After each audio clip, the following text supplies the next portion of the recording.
yang duduk dalam lindungan yang maha tinggi dan bermalam dalam naungan yang maha kuasa akan berkata kepada Tuhan, tempat perlindunganku dan kubu pertahananku, Allahku yang kupercayai.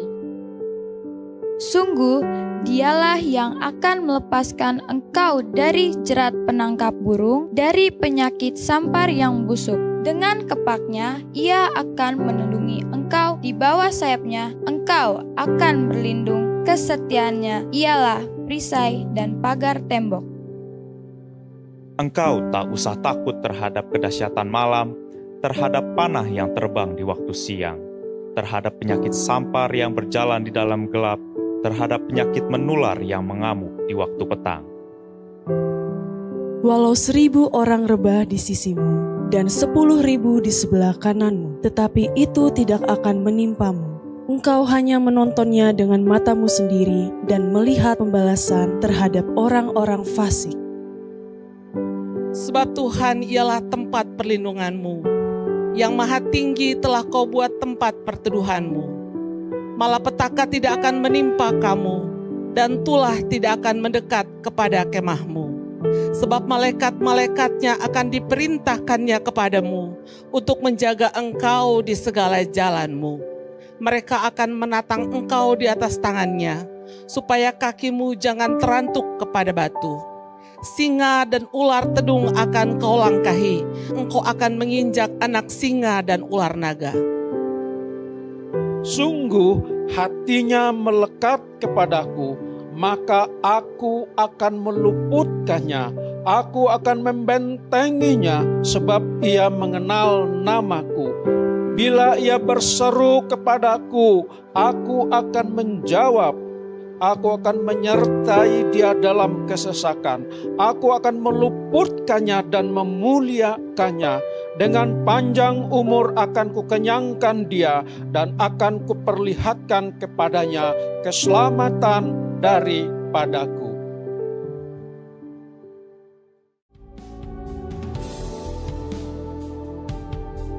Pentakosta ketiga adalah pencurahan Roh Kudus yang dahsyat di zaman ini, melebihi yang terjadi di Azusa Street. Pentakosta ketiga akan mengakibatkan penuaian jiwa yang terbesar dan yang terakhir sebelum Tuhan Yesus datang kembali. Pentakosta ketiga akan membangkitkan generasi Yeremia, yaitu anak-anak muda yang dipenuhi Roh Kudus, cinta mati-matian kepada Tuhan Yesus, tidak kompromi terhadap dosa, dan akan bergerak untuk memenangkan jiwa. Pentakosta ketiga lahir di Indonesia dan bergerak ke bangsa-bangsa. Gerakan ini dari timur ke barat dan akan kembali ke Yerusalem.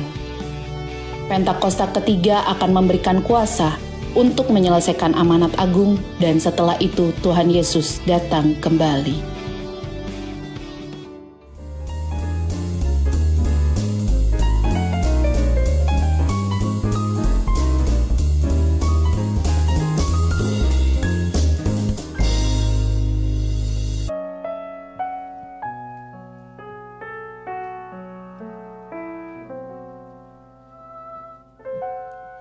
Saat ku berjalan, kasih-Mu menerangi langkahku. Tak ku bimbang, karena ku tahu Kau bersamaku. Kau lebih tahu yang terbaik bagiku. Kau lebih sanggup pulihkan hidupku. Ku berserah, ku percaya, hanya Yesus penolong yang setia.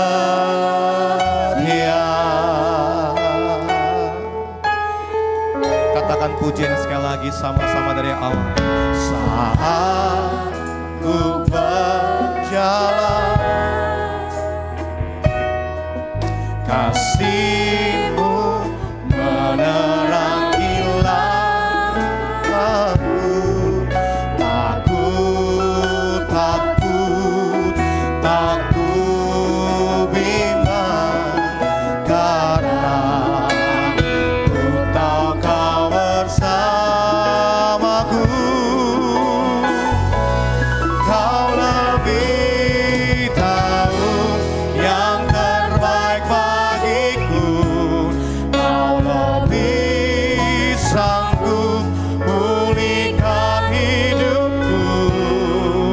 Ku berserah, ku percaya hanya Yesus penolong yang setia.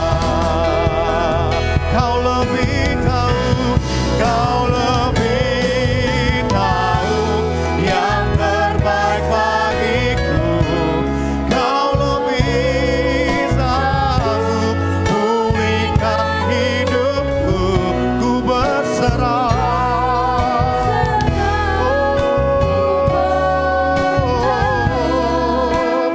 Hanya Yesus penolong yang setia. Kau lebih tahu, Kau lebih tahu yang terbaik bagiku. Kau lebih sanggup pulihkan hidupku.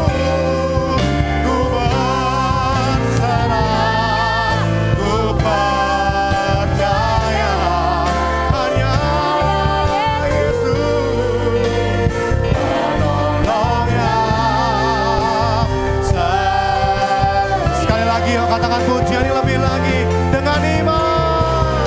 Kau lebih tahu yang terbaik. Kau lebih sanggup pulihkan hidupku.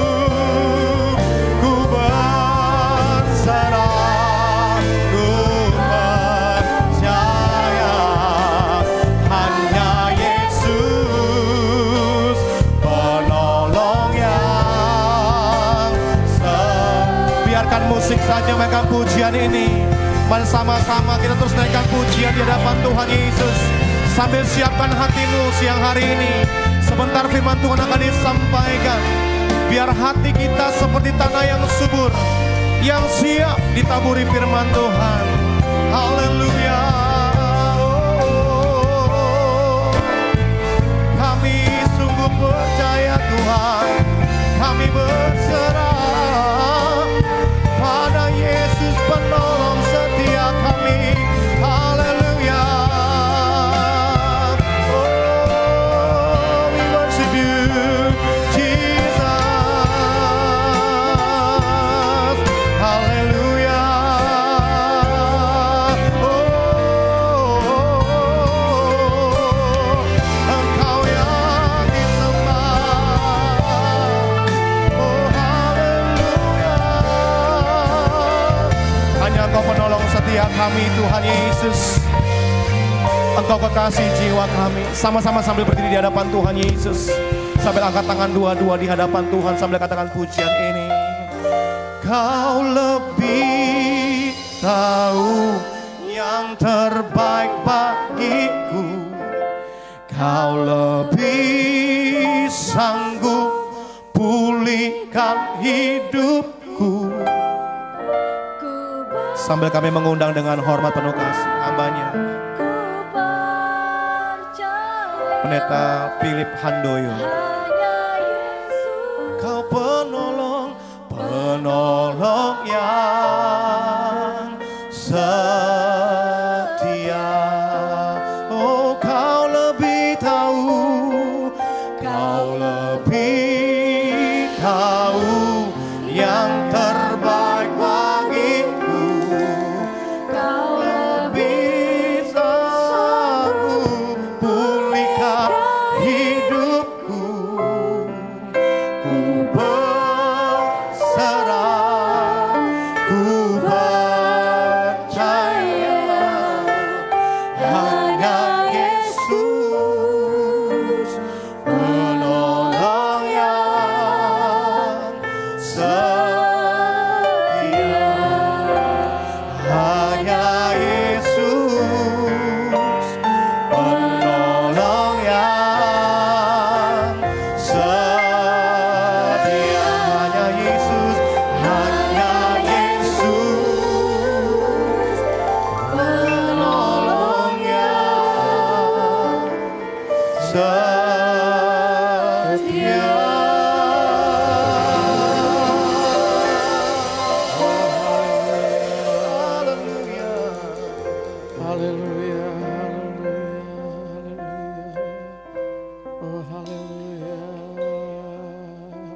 Kudus. Oh Roh Penolong, haleluya.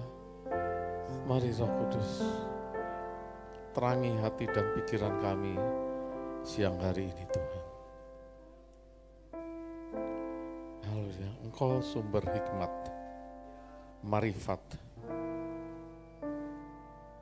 Ya Bapa, berfirmanlah lewat hamba-Mu yang lemah ini. Biarlah firman yang kami terima siang hari ini Tuhan, berguna untuk hamba-Mu dan untuk jemaat-Mu di tempat ini. Kami tahu penguasa di udara mengincar kami bagaikan singa yang mengaum-ngaum. Tapi kami tidak gentar karena roh yang menyertai kami lebih besar daripada roh apapun yang penguasa di udara ini. Karena itu kami satu hati, kami tolak segala kuasa kegelapan, roh jahat, pergi dari tempat ini. Lindungi Tuhan, sertai kami. Oh, haleluya, biarlah pagar keselamatan, pagar perlindungan Tuhan turun atas kami siang hari ini. Dan tidak ada satupun firman yang tercuri. Firman-Mu menjadi rema, bermanfaat buat kami. Haleluya, kami siap mendengar firman-Mu ya Bapa. Di dalam nama Tuhan Yesus, kami berdoa, kami bersyukur siang hari ini.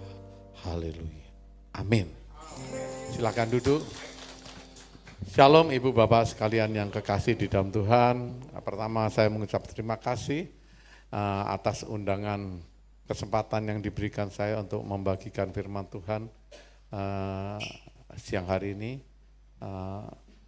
Terima kasih saya tujukan kepada gembala sidang di sini, Ibu Pendeta Rahel beserta seluruh jajaran tim penggembalaan di tempat ini. Tema firman Tuhan siang hari ini mengenai pengharapan umat percaya. Kita semua adalah umat percaya, amin? Amin. Ibrani pasal 11 ayat 1 menyatakan bahwa iman adalah dasar dari pengharapan yang kita miliki, amin. Iman dan pengharapan beda. Iman menyangkut hal yang esensial. Pengharapan berhubungan dengan kepentingan manusia pribadi dengan pribadi. Kalau kita ingin kita diberkati oleh Tuhan lewat pekerjaan kita, itu pengharapan kita. Itu bukan iman kita. Tapi dasar dari pengharapan yang kita punyai adalah iman kita. Amin. Kalau kita sedang sakit sebagai manusia, kita hidup di dunia, kita bisa sakit. Ada 2 hal, bahkan 3 hal yang menyebabkan kita bisa sakit. Yang pertama adalah kalau kita berbuat dosa, kita bisa sakit. Ya. Karena apa? Ketika kita membuat salah, maka iblis akan ikut campur dan membuat kita menjadi sakit. Jadi ada penyakit yang disebabkan oleh kita berbuat dosa yang tidak berkenan di hati Tuhan, tapi bukan karena Tuhan menghukum kita, tetapi karena iblis melihat itu kesempatan untuk mengerjain kita. Amin. Yang kedua, kalau kita tidak menjaga diri kita baik-baik, sehingga kita sadar, bahkan tidak sadar pun kita bisa melanggar hukum yang diciptakan oleh Tuhan. Tuhan menciptakan alam semesta ini tidak hanya secara materi saja, tapi berserta hukum-hukumnya. Ya, yang belajar tentang fisika tahu tentang hukum gravitasi. Kalau benda jatuh, dilepas, jatuh ke mana? Ke bawah, karena ada gravitasi. Itu hukum alam. Jadi kalau saudara nggak hati-hati, membersihkan di lantai 30 kepleset, saudara nggak hati-hati, saudara spekulatif, saudara kepleset, saudara jatuh dari lantai 30. Dan ada hukum yang lain, hukum fisika yang lain. Ada hukum aksi reaksi, ya. Kalau saudara memukul katakanlah teman saudara, nggak seberapa, nggak kerasa. Tapi kalau sudah memukul pintu besi, ya ada aksi, ada reaksi, tangan saudara sakit. Ya. Banyak hukum yang diciptakan oleh Tuhan. Manusia hanya menemukan saja, menformulasikan, tetapi yang menciptakan hukum itu adalah Tuhan sendiri. Ada hukum biokimia, ada hukum fisiologi tubuh, ada hukum-hukum yang lain, ya, yang kita pelajari dan kita mengenal. Dan kalau kita melanggar, ya, maka ada konsekuensi logisnya. Kalau kita sadar bahwa asam lemak jenuh molekul besar itu tidak baik untuk kesehatan kita enak aja makan ya, apa itu namanya, babi panggang, ya, kambing bakar, ya, panggang, ya, kita makan yang banyak mengandung lemak jenuh, ya tentu kita akan mengalami masalah. Kalau kita nggak menjaga diri kita baik-baik, kita makan sembarangan, maka kita bisa terserang mikroba, membuat kita sakit. Ya, ada yang sakit tipes, ada yang sakit hepatitis A.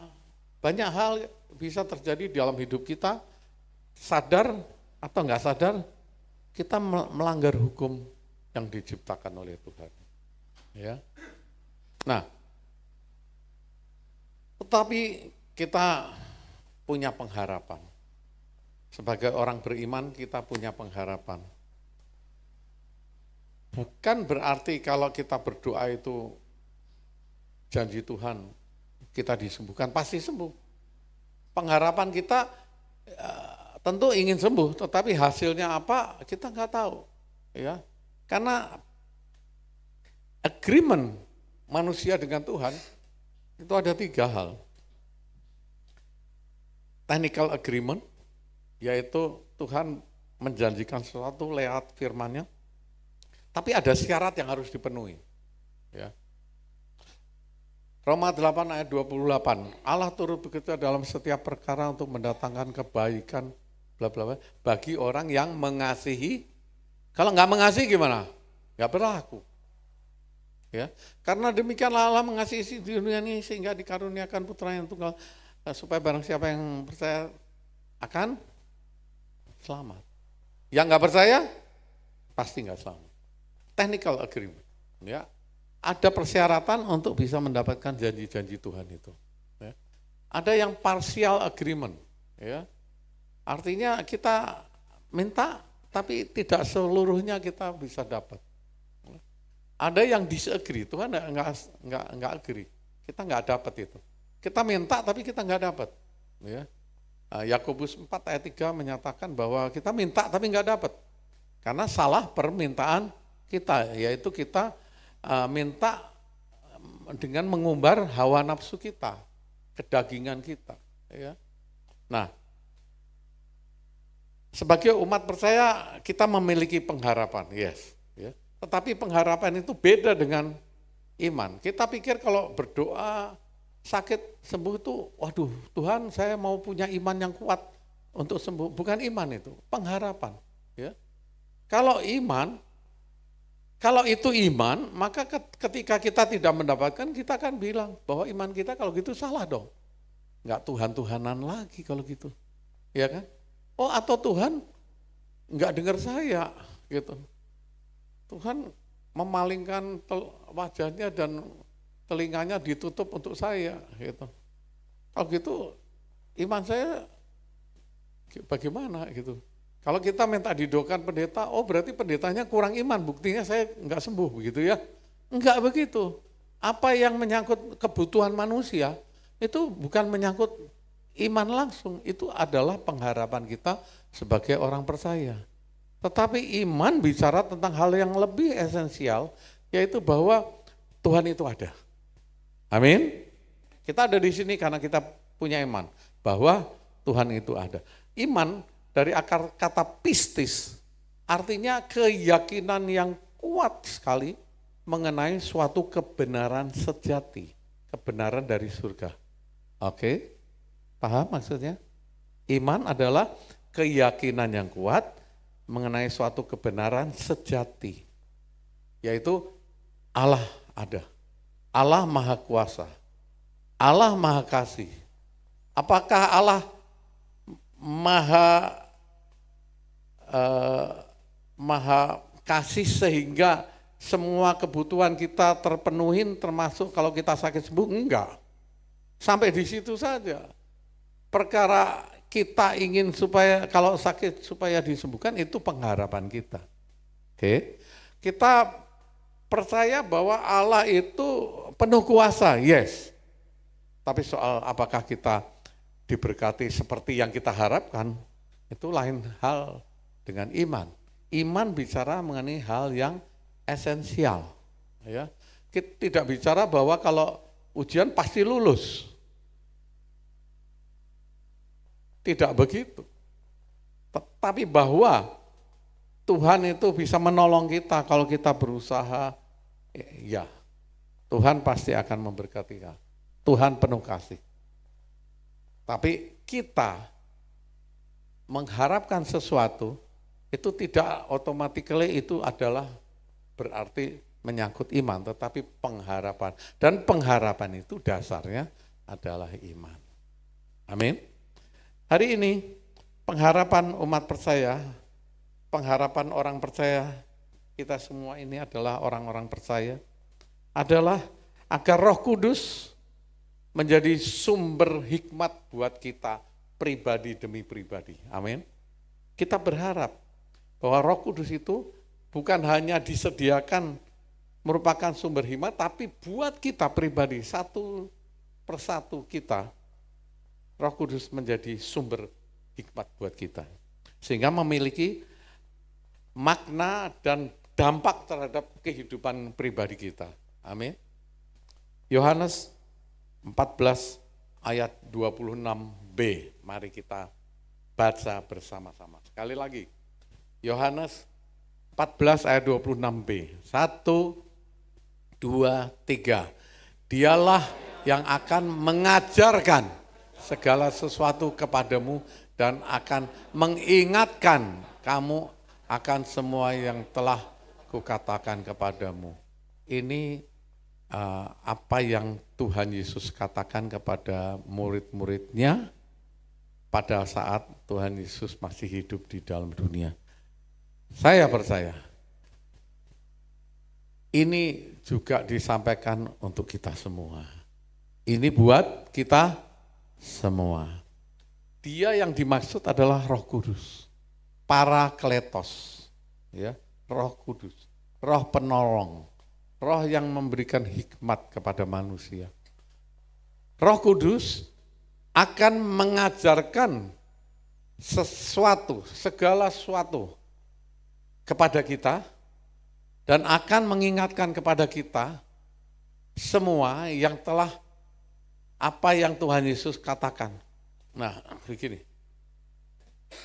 Bagaimana kita bisa ingat sesuatu kalau kita tidak pernah mendapat pelajaran itu. Kalau kita sekolah, kita dapat sesuatu, kita bisa mengingat karena kita pernah mengalami. Amin. Kalau kita nggak pernah mengalami, kita nggak pernah belajar matematika, kita nggak akan ingat tentang matematika. Kalau saudara nggak pernah belajar tentang sejarah, bagaimana saudara mau mengingat sejarah? Mengingat itu artinya sesuatu yang pernah kita terima, tapi tidak hilang begitu saja. Amin. Nah, yang pertama adalah peranan Roh Kudus itu mengajar kita. Ya, yang pertama adalah mengajar dan mendidik kita. Roh Kudus itu mengajar dan mendidik kita. Nah, bagaimana Roh Kudus bisa mengajar dan mendidik kita? Itu melalui banyak hal. Yang pertama, yaitu melalui pengalaman hidup kita. Kita ini hidup, kita mengalami, berjalan dari hari ke hari. Apa yang kita lalui itu menjadi pengalaman buat kita. Ada yang kata-kata yang baik, yang diterjemahkan dalam bahasa Indonesia begini. Pengalaman adalah guru yang baik. Ya, experience is the best teacher. Ya, nah kita mengalami di dalam hidup ini banyak hal. Maka lewat pengalaman ini, Roh Kudus mampu mengajar dan mendidik kita. Ya. Sekali lagi, lewat apa yang kita lalui di dalam hidup ini, Roh Kudus itu punya kemampuan untuk mengajar dan mendidik kita. Kalau kita mengalami banyak hal tapi tidak pernah belajar dari hidup ini, maka apa yang kita lalui itu tidak menjadi guru yang baik. Ya, tidak menjadi guru yang baik. Tapi Roh Kudus mampu untuk mendidik dan mengajar kita. Nah, bagaimana supaya nantinya di dalam kehidupan kita, pengalaman kita itu akan menjadi bagian bagaimana Roh Kudus itu mengajar dan mendidik kita. Nanti kita akan lanjutkan pada bagian yang lain. Nah, mendidik dan mengajar kita, Roh Kudus itu bisa lewat mendengar firman Tuhan. Ketika ibu bapak duduk di sini, mendengarkan firman Tuhan, maka Roh Kudus bisa mengajar dan mendidik. Yang kita sampaikan, yang disampaikan oleh pemberita Injil, mungkin terbatas. Tetapi ketika saudara mendengar, Roh Kudus bekerja, saudara memberi hati, Roh Kudus bekerja, mengajar dan mendidik saudara, saudara mendapat sesuatu yang lebih daripada yang disampaikan oleh hamba Tuhan. Amin. Kalau pikiran saudara jam begini, yang diingat ada nasi goreng yang enak, ayam goreng, enggak mungkin saudara bisa dapat berkat. Roh Kudus enggak akan bekerja untuk saudara, karena pikiran saudara terisi dengan capcay, sate babi, ya kan, lumpia goreng gitu ya, pecel begitu. Ya, Roh Kudus enggak akan bekerja untuk saudara. Tapi kalau saudara memberi diri saudara untuk benar-benar mau dituntun oleh Roh Kudus, lewat mendengar firman Tuhan, saudara bisa diberkati. Amin. Bukan cuma mendengar firman Tuhan, juga membaca firman Tuhan. Ketika saudara masuk ke dalam saat teduh, saudara mengambil bagian membaca firman Tuhan. Minta supaya Roh Kudus menuntun saudara. Kalau cuma baca untuk mengkritisi, Alkitab ini aneh ya. Yang ini bilang begini, yang diperbandingkan satu dengan yang lain begitu ya. Hanya untuk mengkritisi, saudara nggak akan dapat berkat. Percaya. Saudara nggak akan dapat berkat. Kenapa ini perempuan kok nggak boleh berdiri di atas mimbar gitu ya? Perempuan nggak boleh rambutnya berkepang-kepang, semua dikritisi. Saudara nggak akan dapat berkat. Kita membaca firman Tuhan nggak bisa cuma lihat kali ayat per ayat begitu. Kita harus membaca dengan sungguh-sungguh dan minta tuntunan Roh Kudus. Roh Kudus mampu mengajar dan mendidik lewat pembacaan firman Tuhan. Kalau sudah nggak pernah baca gimana? Iya, saudara nggak pernah punya kesempatan untuk dididik. Nggak pernah ada kesempatan Roh Kudus mengajar saudara. Karena saudara nggak pernah baca Alkitab. Maka orang percaya perlu rajin, rutin membaca firman Tuhan. Amin. Gunakan waktu, tiap orang nggak sama. Ada yang pagi-pagi sekali sudah harus beraktivitas, ya nggak apa-apa. Kan ada waktu yang lain, siang hari, sore hari, malam hari, tetapi baca firman Tuhan. Supaya kita mengerti kehendak Tuhan di dalam hidup kita, amin. Siapa yang berjanji mau rajin baca Alkitab, ya harus rajin, ya. Supaya kita dikuatkan, kita tahu janji-janji Tuhan, perjanjian Tuhan terhadap kita, itu banyak kita bisa dapat dari Alkitab. Karena isi Alkitab sebagian besar adalah janji-janji Tuhan. Bagaimana saudara bisa mengklaim janji Tuhan kalau saudara nggak pernah baca, hanya cuma dengar firman Tuhan, kalau ke gereja seminggu sekali, nggak cukup. Nggak cukup. Ya.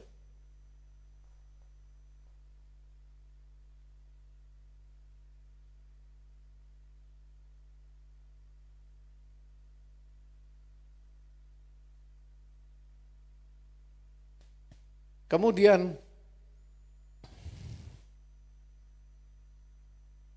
belum Pak, kembali lagi. Ya, tadi disampaikan mengenai belajar Alkitab, studi Alkitab, ya, KOM 100. Enggak cukup kita hanya duduk di sini dengar firman Tuhan yang enggak bersambung. Lompat-lompat begitu. Di sini saya bersyukur gembala punya hati dan Tuhan taruh rema agar kita dalam tiap minggu itu ada tema yang bersambung. Tapi itu pun masih enggak nyambung juga secara terstruktur rapi. Untuk bisa belajar secara terstruktur rapi, kita perlu ikut KOM 100, nanti meningkat KOM 200, ya. Ada KOM 300 enggak? Ada, ya. Mulailah dari KOM 100. Di situ kita mulai mendalami firman Tuhan. Banyak orang enggak tahu, ditanyain anak-anaknya, "Mah, Pak, katanya teman Tuhannya kita ada 3. Gimana sih, Mah?" Lah, kita kesulitan menjawab. Itu buktinya 3. Ada Allah Bapa, nanti punya anak. Nah, punya istri apa enggak lah? Kita enggak bisa jawab. Kalau kita tidak punya dasar yang baik, kita harus bisa menjawab. Loh tuh, kok Allah kok punya anak gitu ya? Oh, bisa kawin dong gitu ya. Ya kita jadi bingung begitu ya. Nah, supaya kita bisa paham betul, enggak sekedar cuma asal menjawab, maka harus ikut studi Alkitab. Roh Kudus akan mengajar dan mendidik kita, termasuk mengikuti studi Alkitab. Kalau kita kumpul-kumpul di Kul ya, di sini Kul ya, Kul. Kita banyak mendengar kesaksian dari saudara Siman, amin. Di community of love itu ada 3 hal yang penting. Yang pertama adalah kesatuan hati. Ya. Di Kul ini kita punya kesatuan hati. Ya, rukun duduk, rukun bersama, ya. Supaya ada unity, ya. Kemudian tumbuh bersama, berbagi. Yang menelaah firman Tuhan, yang mimpin gantian, yang doa yang enggak biasa, doa di situ dilatih. Begitu ya, Bu ya. Kalau yang doa cuma 1 orang aja, yang share firman Tuhan 1 aja, itu namanya bukan Kul itu. Konsep 3 itu harus dimiliki. Ya, ada kesatuan hati. Biarpun saudara nggak punya uang, cuma beli singkong rebus, nggak apa-apa. Jangan terus gini, dia banyak duit, dia yang mesti bawa roti. Saya mah nggak usah bawa apa, pas umur hidup saya nggak akan bawa. Saudara akan miskin secara materi, karena tidak pernah memberi. Sebagai umat percaya kita harus punya hati untuk memberi. Walaupun yang dikasih cuma ubi goreng, enggak apa-apa. Tapi punya hati untuk memberi. Ada kesatuan hati, ada unity. Banyak orang merasa dirinya tidak pantas memberi karena mereka kan lebih diberkati. No, saudara akan diberkati kalau saudara memberi. Saudara enggak pernah memberi, saudara enggak akan diberkati. Tuhan akan menyediakan berkat kalau saudara punya hati untuk memberi. Memberi tidak harus dengan makanan, uang, memberi perhatian. Biasanya yang tidak suka memberi materi, perhatian pun enggak suka ngasih. Percaya saya. Pikirannya konsumtif. Dapat apa? Dapat apa? Dapat apa? Saudara beribadah, datang tertanam di sebuah gereja, hanya pikirannya konsumtif, saudara enggak akan dapat berkat. Hidup di dunia, saudara enggak dapat berkat. Karena saudara minta terus. Nah, di dalam komunitas of love ini, love itu saling mengasihi. Amin. Saling mengasihi, saling memberi, saling memperhatikan, ya, saling berbagi, tapi juga berbagi pengalaman, ya, kesaksian. Nah, pada saat orang memberikan kesaksian, kalau Tuhan memberkati acara kegiatan kul kita, maka Roh Kudus akan memimpin saudara. Sehingga saudara akan diberkati, diajar, ya, dididik lewat pelajaran-pelajaran pengalaman. Saya tadi barusan berbagi pengalaman, bersaksi. Kaki saya nggak bisa bengkok begini, gini nggak bisa, cuma bisa sedikit segini. Jalan nggak kelihatan karena memang cuma sedikit kan. Karena saya naik turun tangga di Taman Anggrek waktu tahun 2020 itu 20 tingkat naik turun setiap hari. Karena itu matinya 1 bulan itu. Kalau sudah lihat di Taman Anggrek gelap itu zaman itu sebelum COVID. Karena ada banjir akhir tahun 2019. Sehingga saya harus naik turun tiap hari, menurunkan itu bahan makanan supaya nggak busuk ya. Turun 20 tingkat. Ya namanya orang udah sepuh, akhirnya rusak. Tusuk jarum, pijat, apapun tiap tahun, tiap saat saya bisa. Walaupun masa COVID ada kesempatan, saya usahakan tapi nggak sembuh. Suatu ketika tahun lalu akhir saya ke Bandung, saya terpeleset jatuh lalu bengkak besar. Karena tangga terapnya 3 nggak kelihatan. Saya jalan di tempat yang begitu sinar mataharinya pagi terang sekali. Saya jatuh, cedera di lutut saya. Sampai Jakarta saya masih bisa setir, tapi sudah nggak bisa jalan. Jadi tersiot-siot begitu. Tapi 1 minggu kemudian tanpa harus berobat karena nggak punya waktu, tiba-tiba saya sembuh. Amin. Sembuhnya bukan cuma sembuh karena bengkak itu, tapi yang semula nggak bisa dilipat, jadi bisa dilipat. Jadi karena celaka, yang 3 tahun lebih cacat itu Tuhan sembuhkan. Padahal waktu saya jatuh besoknya saya harus melayani juga. Jadi tersiok-siok saya harus melayani. Nah, ketika saudara mendengar kesaksian seperti itu misalnya, kalau saudara dipimpin oleh Tuhan, pikiran hati saudara, Roh Kudus mengajar, mendidik saudara, ada sesuatu yang bisa tertangkap oleh saudara. Dan itu menjadi rema, membangkitkan pengharapan saudara. Oh, ternyata lewat sesuatu yang jelek pun Tuhan bisa berkarya. Amin. Kemarin saya melayani kebaktian, doa, ya ada kebaktiannya. Doa pencurahan Roh Kudus. Saya nggak siap untuk menangkap orang yang jatuh. Saya doakan dari belakang, tempatnya sesek. Tiba-tiba seorang ibu muda, memang agak besar gitu, gempal. Ya beratnya jauh lebih berat dari saya. Tiba-tiba roboh kena ke saya. Nah, teman saya di sebelah sini cepat-cepat minggir gitu ya. Saya cepat sekali insting saya kalau dia roboh. Ini kepala kebentur karena jatuhnya tuh keras. Kayak tergeledak. Biasanya saya pengalaman ngelihat orang tuh jalannya pelan-pelan gitu, terus ada yang nahan gitu, nampung. Ini enggak bak begitu. Jadi saya terpelanting juga dan akhirnya saya tertindih sama dia. Kalau saya lepasin begitu dia jatuh kepalanya. Tapi kalau saya masih bisa nahan.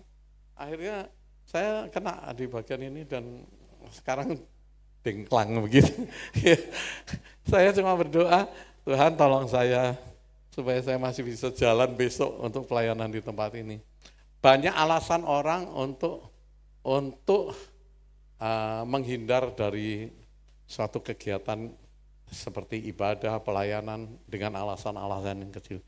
Saya harap ibu bapak di sini jangan pusing sedikit, lengan gak enak sedikit, gak ke gereja, gak usah ibadah, nanti lapor sama ibu gembala, saya gak enak badan, saya sakit minta didoakan.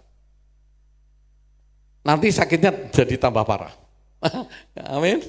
Karena iblis mengincar saudara, ada titik lemah di mana saudara itu males sebetulnya.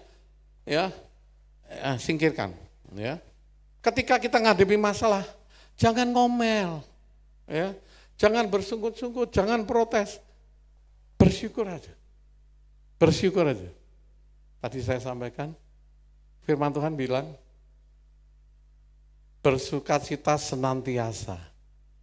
Walaupun nggak nyampan, kita jalan macet, jangan ngomel, kamu sih gara-gara lewat sini, jadinya macet gitu. Jangan, bersukacita aja.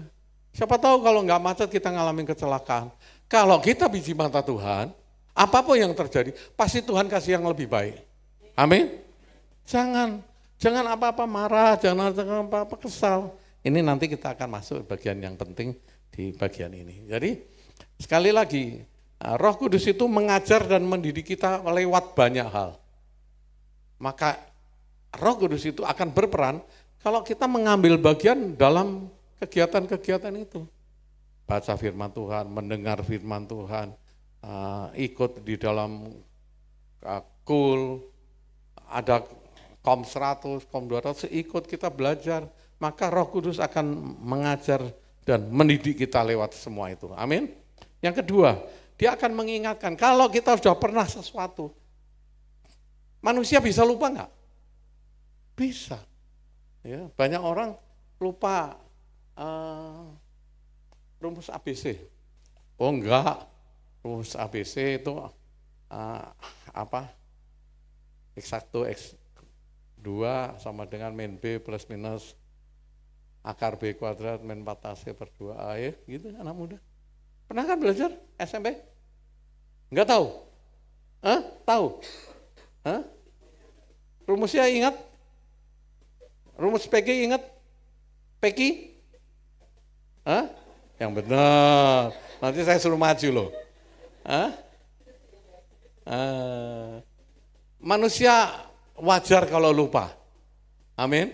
Kita pun wajar kalau lupa. Tapi Roh Kudus bisa mengingatkan kepada kita. Amin. Roh Kudus itu roh penolong, bisa mengingatkan kepada kita. Kalau kita pernah lewatin itu, kalau nggak pernah sekolah kelas 2 matematika pas pelajaran bikin itu akar itu ya nggak pernah mau ingat apa, nggak pernah ngalami, nggak pernah bikin soalnya, ya kan? Bolosnya 1 bulan piknik ya, 2 bulan. Ya. Tapi Roh Kudus mampu membuat kita diingatkan kembali. Ya, manusia juga bisa berubah karena dipengaruhi oleh lingkungan. Dulu kita punya paradigma yang demikian, tapi karena dipengaruhi lingkungan, akhirnya kita berubah. Roh Kudus bisa mengingatkan kita, itu enggak betul. Kembalilah ke jalan yang benar. Gitu ya kira-kira. Selanjutnya, yang ketiga, Roh Kudus mengilhami, ya, menyampaikan pikiran, perasaan dan kehendak Bapa Surgawi kepada orang-orang yang dipilihnya. Roh Kudus bisa bekerja untuk orang tertentu yang dipilih oleh Tuhan.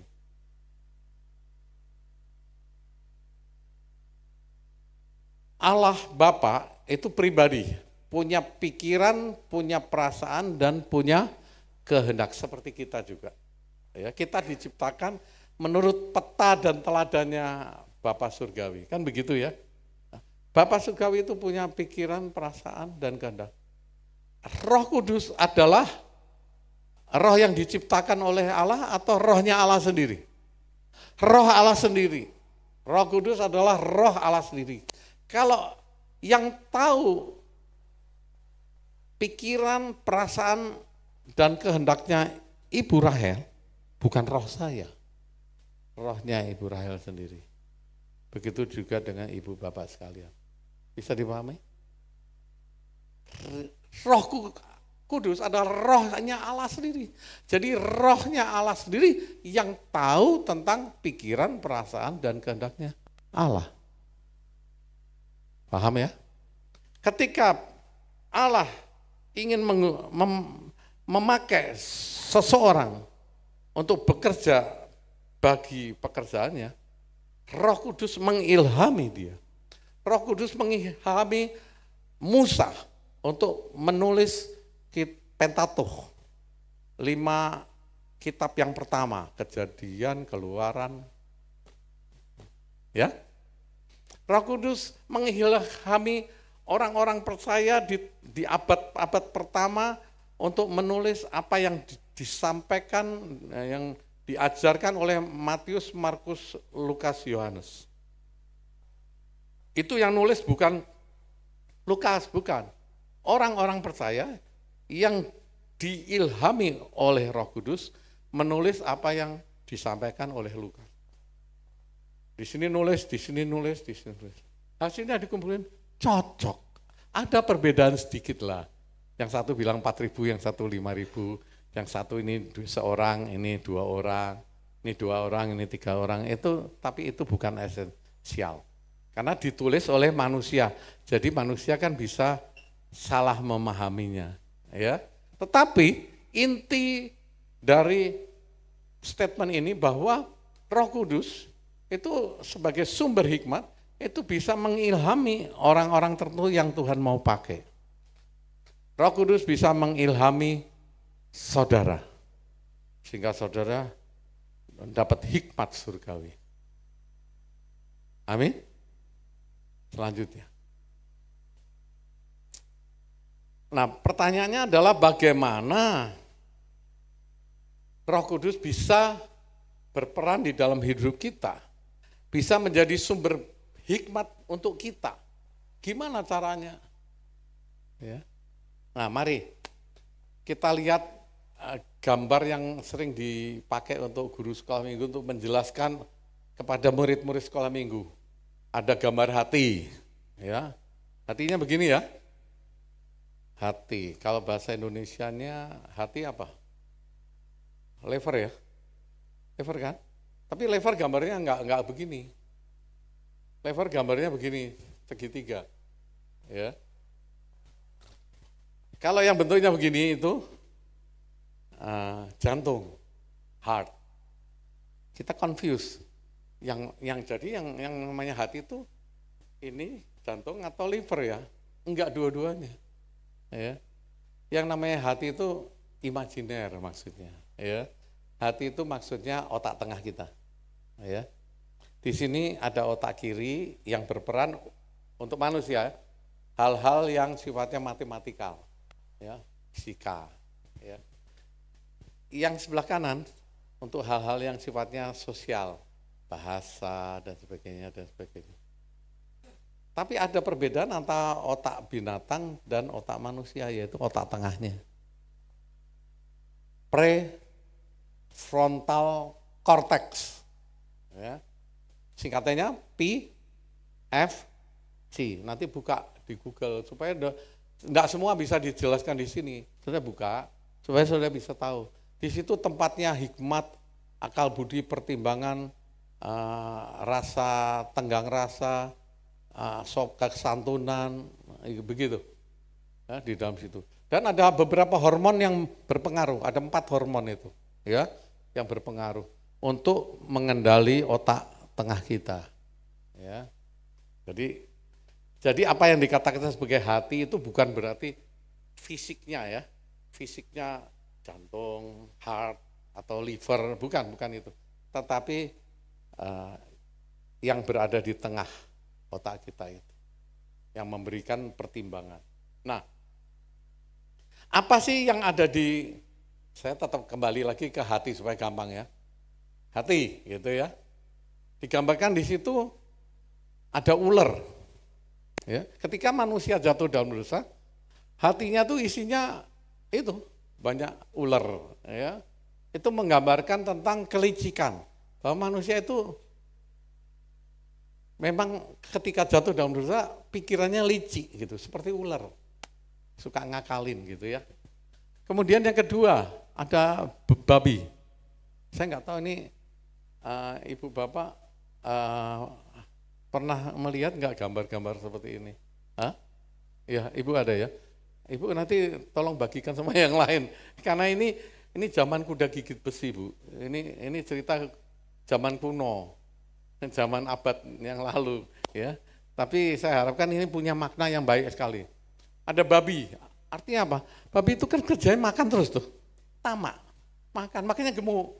Karena gemuk, enak buat sate ya, pork belly-nya. Lalu apa yang ada di dalam hati manusia yang jatuh ke dalam dosa? Adalah merak, mekar gitu burungnya, gambarnya ya, gitu ya Bu ya. Bicara mengenai keangkuhan, kesombongan. Manusia tuh cenderung bisa sedikit aja udah sombong gitu.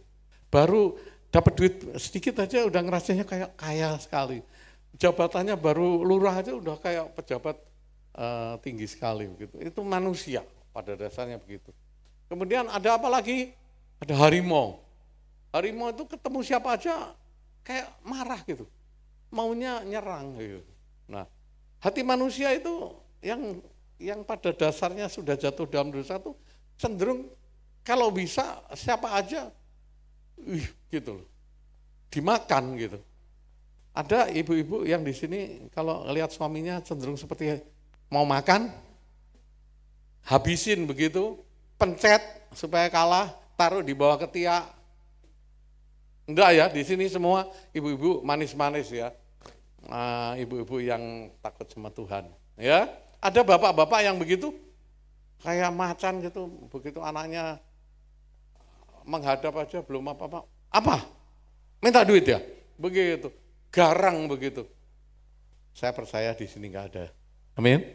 Amin? Enggak ada yang ngaku atau enggak ada benar? Enggak ada ya? Amin? Ya. Apalagi yang ada di situ? Buaya. Saya tambahin ya, gambarnya sih enggak ada buaya dulu, ya. Tapi saya tambahin ya, buaya, ya. Buaya itu pura-pura nyelam dia. Nanti begitu ada kesempatan dia terkam tuh. Banyak tipu dayanya pura-pura kayak batang yang kayu yang terapung. Nanti tiba-tiba nerkam.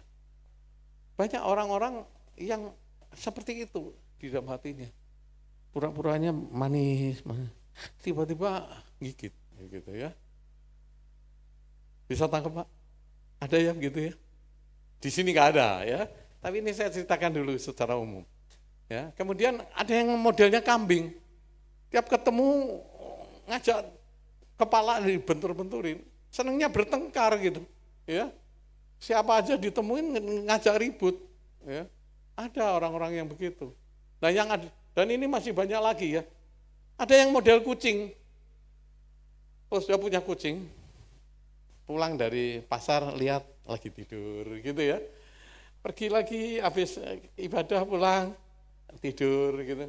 Kerjanya tuh bermalas-malasan, tidur melulu gitu. Ya, ada orang-orang yang memang dalam hatinya tuh maunya tuh istirahat tidur, nggak mau keluar energi, ya diam aja, nggak banyak mau beraktivitas. Ya. Tahu dapurnya kotor, ya biarin aja, pokoknya tidur aja, yang penting tidur gitu ya. Ranjangnya aut-autan nggak apa-apa, yang penting tidur gitu. Jadi kerjanya malas sekali. Ya. Kalau ada yang di sini yang suka malas, bertobat ya, karena itu harus dikeluarkan dari hati kita ya. Nah, kalau hati itu isinya begitu, Roh Kudus, ketika kita percaya Roh Kudus disediakan untuk kita, Roh Kudus itu didukakan hatinya. Paham? Ada di dalam hati kita, tapi kumpul sama yang begitu, dia tuh sedih hatinya, gak tahan. Dia minggir dia. Yang itu berkuasa. Makin kita garang, makin kita egois, makin kita berangasan, makin kita jadi orang yang malas, kita jadi orang jorok. Itu Roh Kudus akhirnya tidak mendapat kesempatan untuk mengajar, memimpin, mengingatkan kita. Mereka sembunyi. Roh Kudusnya minggir, nggak tahan. Karena kita lebih mengutamakan Ular, babi, merak, harimau yang berkuasa di dalam hidup kita. Nah, pertanyaan tadi adalah bagaimana supaya pengharapan kita bahwa Roh Kudus itu nanti bisa memberikan dampak kepada kita, menjadi sumber hikmat kita. Itu menjadi pertanyaan, gimana caranya? Kalau isinya begini, Roh Kudus minggir. Roh Kudus tidak berperan. Jalan satu-satunya adalah firman Tuhan bicara, kita harus membuang kejahatan. Jangan minta, Tuhan, tolong Tuhan, buang kejahatan yang ada di pikiran saya. Enggak, saudara harus berperan. Saudara yang harus membuang, saudara yang harus melakukannya. Kalau enggak terlalu kuat, ada perjuangan, minta Roh Kudus menolong. Tapi bukan berarti nanti itu pekerjaan Roh Kudus deh. Biar Roh Kudus nanti yang mengusir anjing, mengusir ular, mengusir babi. Enggak, itu bagian dari tanggung jawab kita. Kita harus punya upaya untuk. Maka di dalam Efesus 4 ayat 31, kemudian Kolose 3 ayat 9,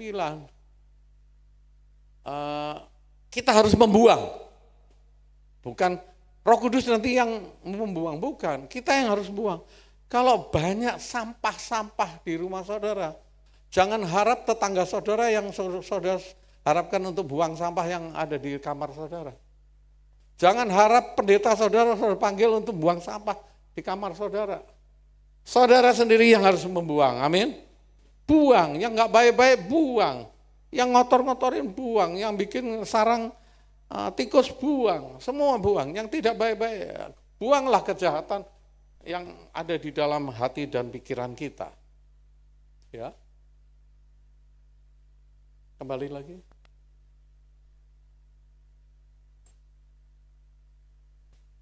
Yang pertama, kita harus buang.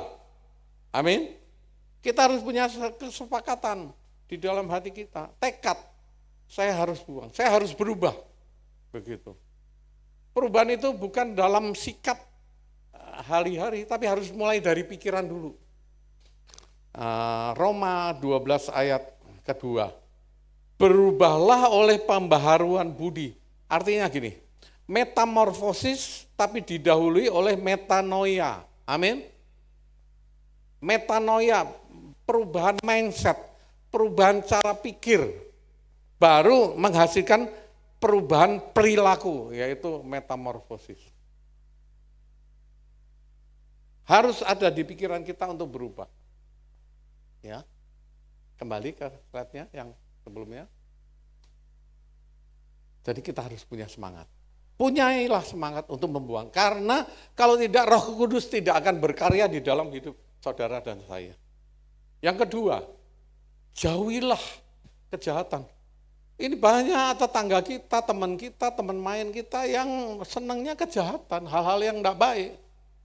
Kalau kita udah buang, jangan kumpul sama orang-orang yang memang masih suka berbuat jahat. Jangan. Oh enggak, kita kan harus bergaul. Ya main golf lah sama-sama. Terus nanti ajak taruhan, nanti mulai biasa berkata-kata yang kasar ya. Kata-kata yang tidak senonoh dikeluarkan. Teman-teman begitu harus dijauhi. Amin. Karena pergaulan yang jahat. Nasihat Paulus kepada Timotius itu merusak kelakuan yang baik. Amin. Pergaulan yang jahat merusak. Jadi jangan sembarangan kumpul sama yang enggak, dia nanti bertobat sama saya. Jadi saya kumpul sama preman-preman enggak apa-apa gitu. Kumpul sama tukang copet di pasar-pasar gitu, tukang malak itu enggak apa-apa. Nanti saya doa supaya dia bertobat. Bukan dia yang bertobat, tapi saudara yang ikut ke bawah. Jauhilah kejahatan. 1 Tesalonika 5 ayat ke-22. Ya.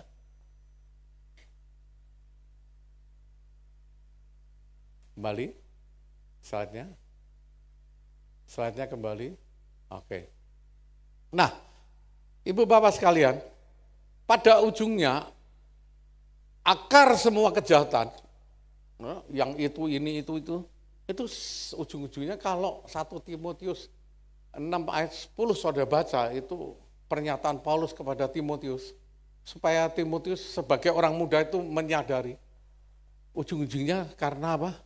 Cinta akan uang, cinta uang. Orang yang cinta uang itu apa aja jadi nggak betul. Ya. Apa maksud cinta uang? Di dalam teks aslinya bukan money, ya, tetapi jabatan, harta. Kalau orang itu gila, ya, atau cinta sama jabatan, ngejar jabatan, menghalalkan segala cara. Kalau orang itu cinta atau gila akan kekuasaan, dia akan mudah sekali melakukan kejahatan. Ujung-ujungnya akar semua kejahatan adalah cinta uang, cinta jabatan, dan cinta harta. Maka mari Ibu Bapak sekalian,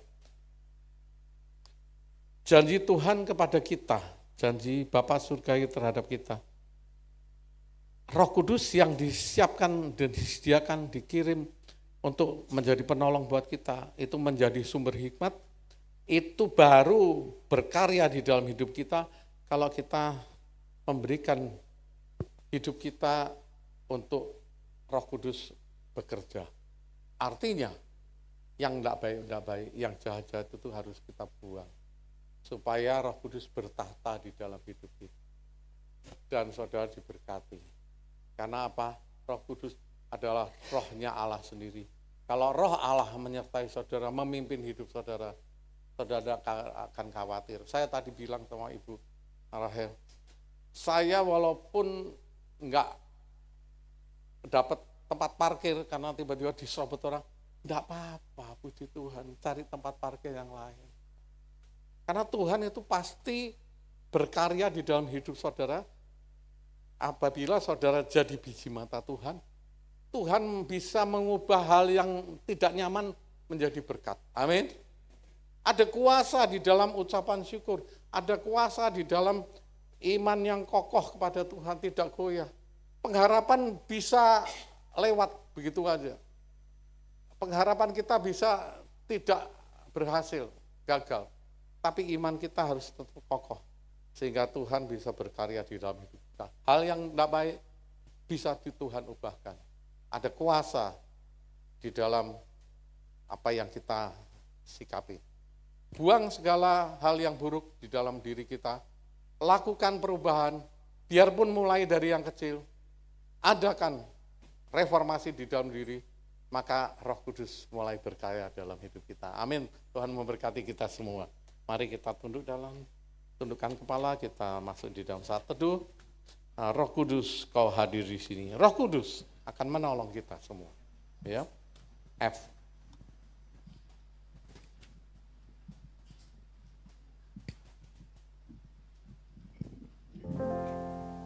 Roh Kudus, kau hadir di sini. Saya undang kita berdua. Roh Kudus, ku mengasihimu. Kau lembut, kau manis, kaulah penghiburku, penolongku, diutus Bapakku. Ku buka hati untuk Roh-Mu Tuhan. Bukulah hatimu, buka, biar Roh Kudus menyentuh hatimu masing-masing. Biarkan dia berkarya di dalam hidupmu. Lalu jamah Tuhan, jamahlah. Penuhi kami. Oh haleluya. Jangan kasih kesempatan hal-hal yang jahat kita buang supaya Roh Kudus mengisi. Haleluya. Haleluya. Oh haleluya. Tuhan jamah Tuhan. Jamah setiap kami di sini Tuhan. Jamah hamba-Mu. Jamah aku. Oh haleluya. Haleluya. Tidak ada lagi tipu daya, tidak ada kemalasan, tidak ada kerakusan. Kita buang semua. Dan Roh Kudus akan memimpin kami. Haleluya. Dengan kuasa Allah Maha Tinggi, ku buka hati untuk kebutuhan, ku buka hati menyembah Yesus. Jawablah kami, penuhi kami dengan kuasa Allah Tinggi, dengan kuasa Allah Maha Tinggi, dengan kuasa Allah Maha Tinggi. Mari naikkan ucapan syukur kepada Tuhan sekali lagi dalam penyembahan saudara. Minta Roh Kudus untuk mengubah hidup kami. Yang lama sudah berlalu, yang baru sudah datang. Tuhan mengajak kita mau berubah menjadi lebih baik dengan diturunkannya Roh Kudus sekali lagi, supaya hidup kami berubah semakin hari semakin menjadi seperti Kristus. Mari yang mau saudara boleh angkat tangan. Kita akan berdoa supaya Roh Kudus turun atas saudara, memperbarui hidupmu, mengubah menjadi semakin baik dan bukan sama, tapi makin menuju kepada perbaikan-perbaikan yang Tuhan izinkan terjadi dengan kuasa Roh Kudus-Nya. Dalam nama Tuhan Yesus Kristus, terimalah pengurapan yang baru itu Tuhan. Oleh kuasa darah Yesus, turun atas setiap saudara-saudara yang membuka hatimu untuk kuasa Roh Kudus bekerja, memperbarui, mengubah hidupmu yang lama menjadi baru, yang sudah lelah menjadi bersemangat kembali, yang malas-malas menjadi bergairah untuk menyelesaikan amanat agung Tuhan. Terima kasih untuk hari ini Tuhan. Engkau memberikan pengertian-pengertian yang baru lagi tentang Roh Kudus yang luar biasa itu. Dan izinkanlah Roh Kudus itu terus menguasai hati dan pikiranmu. Terima kasih Tuhan untuk hamba-Mu Pak Philip pada hari ini. Mari kita boleh arahkan tangan kepada hambanya. Engkau yang sudah kirim untuk Pak Philip ada di tempat ini, membagikan berkat yang luar biasa bagi kami. Engkau bungkus dia dalam kuasa-Mu ya Tuhan, kemanapun dia pergi, bersama istri, bersama keluarga. Tuhan bungkus terus di dalam kuasa Roh Kudus-Mu untuk menyelesaikan tugas-tugas yang diberikan Tuhan kepadanya. Dimanapun dia berada, menjadi berkat bagi banyak orang. Kesehatan yang sempurna, hikmat yang luar biasa daripada Tuhan, dan semuanya diberikan perlindungan daripada Roh Kudus-Mu saja. Terima kasih dan selalu bersyukur kepada Tuhan. Ku bersyukur. Ku bersyukur Bapa. Ku bersyukur Tuhan buat kasih setia-Mu di dalam hidupku. Ku bersyukur, ku bersyukur, ku bersyukur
Terima kasih Tuhan. Biarlah kami bersyukur terus apapun yang terjadi dalam hidup kami. Terus bersama-sama dengan Roh Kudus kita menjalani hidup ini sampai Tuhan datang kembali. Dan sekarang pulanglah dengan membawa berkat daripada Tuhan, damai dan sejahteranya yang berlimpah-limpah, anugerah yang dahsyat dari Allah Bapa di surga menyertai saudara, dan terus berjanji makin hari makin intim dengan Roh Kudus-Nya di Pentakosta yang ketiga ini, dari hari ini sampai Tuhan datang kembali. Haleluya, amin. Selamat hari Minggu, Tuhan berkati. Sampai kita satu sejenak. Kasih.